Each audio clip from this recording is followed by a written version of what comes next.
Thank you so much for your time, Mr. Mashaba. I think your new name should be Herman Kingmaker Mashaba.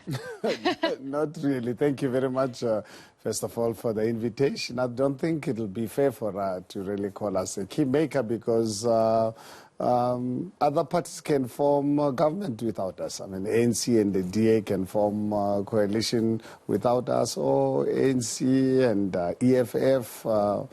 So I think it's actually quite possible that we not necessarily have to really force anyone to really go into a coalition with us.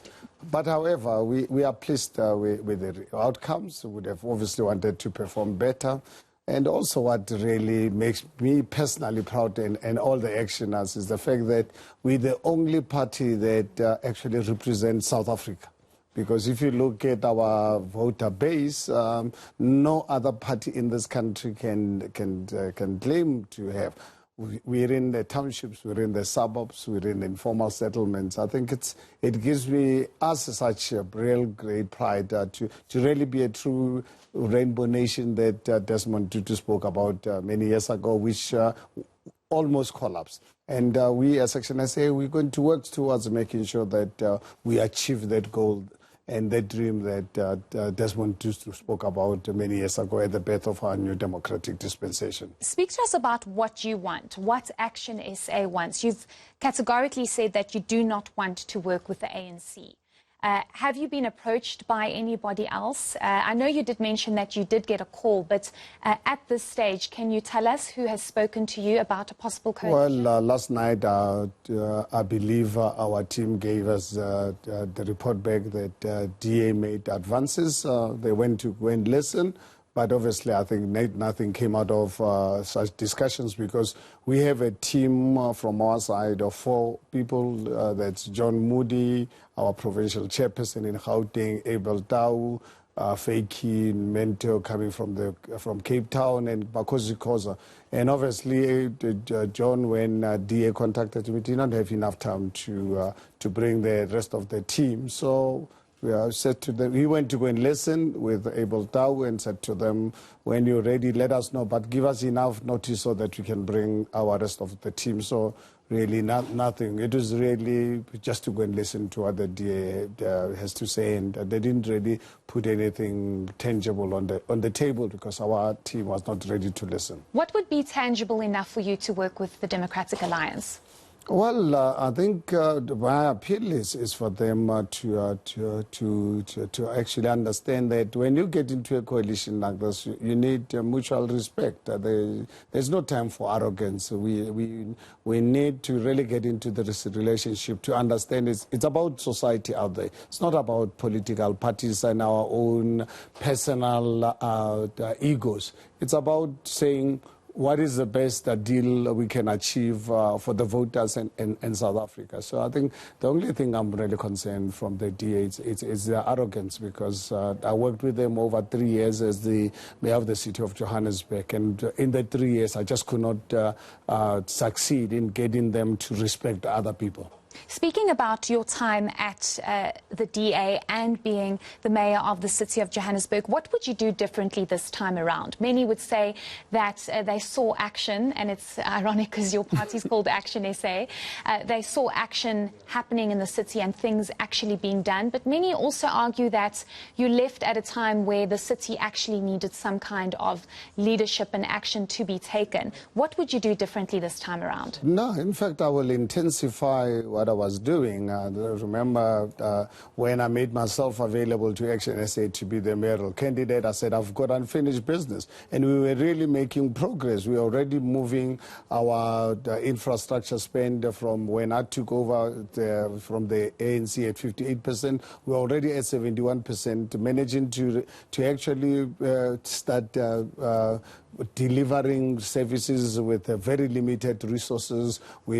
Our fight against corruption, we're making inroads as much as we're not getting the support of our law enforcement agencies. But I think for me, one project that was close to my heart was the inner city rejuvenation. By the time I had left, we had already awarded 154 of the buildings to the private sector. The last council meeting I attended, 38 factories around Alexander and other nodes were already awarded, council had already approved that we can start the process of awarding them to the private sector. We had identified 600 buildings hijacked, derelict or abandoned, where we wanted to really give them to the private sector so that we can build affordable accommodation for our people. But it was not just really building affordable accommodation, because with the 154 buildings, they were going to yield 32 billion rands worth of investment in the city.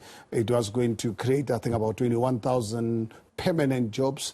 It was going to create 14,000 housing opportunities. And one of the conditions for us to give these buildings to the private sector was that 30% of the units must be a starting point of plus minus 1,000 rands a month, so that we can have a real mixed use development where poor people can also live in the inner city and reclaim it from the criminal syndicate. A city that just 27 years ago was one of the most cleanest world-class city. Today it's a slum, total slum. Really one of the things that I feel we owe it to residents of Johannesburg, particularly South Africans, is to reclaim that city from criminal syndicates, because some of them are international syndicates who are in this country legally. We need to really deal with this, and we should not really shy away from it. With the reason why they are protected, because they work with the ANC, which is something I find really quite disturbing for us as ActionSA. So you would not work with the ANC? And I said they must wait for my call. Perhaps in 300 years I might really... How many years? 300. Why would you not work with the ANC? I cannot see how one can work with such a corrupt organization. Corruption, it's really what has put us into where we are. Look at what they've done to ESCOM. Look at what they've done to our infrastructure, our rail network, buses, our roads. You look at most of the cities throughout the country, cities which, Witbank, Malakling, or Limpopo, Mafikeng. I mean, they've totally destroyed our facilities. Our education system is one of the worst in terms of outcomes all over the world. And I think... honestly, this cadre deployment of ANC needs to really be destroyed, and that's what ActionSA is all about. We made a commitment when we launched the party.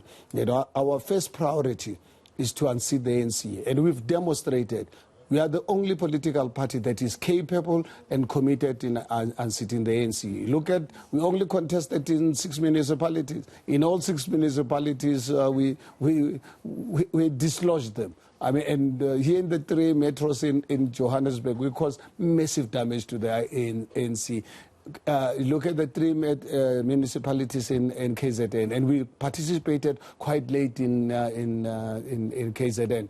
So yeah, so we're ready to hit the ground running for 2024, and I can assure South Africans that come 2024, even right now, what really affected us, because if one looks at our performance, we should have done much better. Had the IEC not really played as a big this thing for the ANC, assisted them enormously. Look at elaborate. How did the IEC play a role? Okay, look at all the states where ActionSA participated. If you look at the differential between the ballot papers for the ward councillor and the PR, generally, like the analysts and experts are saying, in the electoral history of South Africa, it's always been between 3 and 5% differential between a ward and a PR. In our case, 25 to 30%.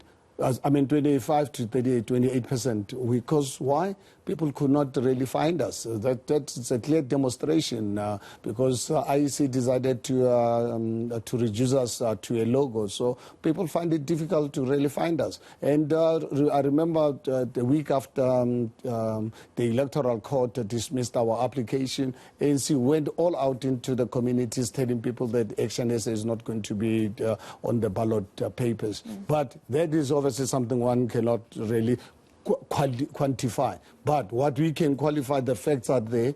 You look at the differential as to the PR, we've got more PR between 25 and 28% were between the PR and the ward councillor. Because you remember on the ward councillor, that's where we had a challenge with our name not being put on. Sure. Okay, we're going to go to a short ad break, but we will continue with this discussion. And as you heard, the leader of ActionSA saying he will only answer the call of the ANC in 300 years. So we'll get more into this discussion as to what the plans are after the break. Stay tuned to ENCA.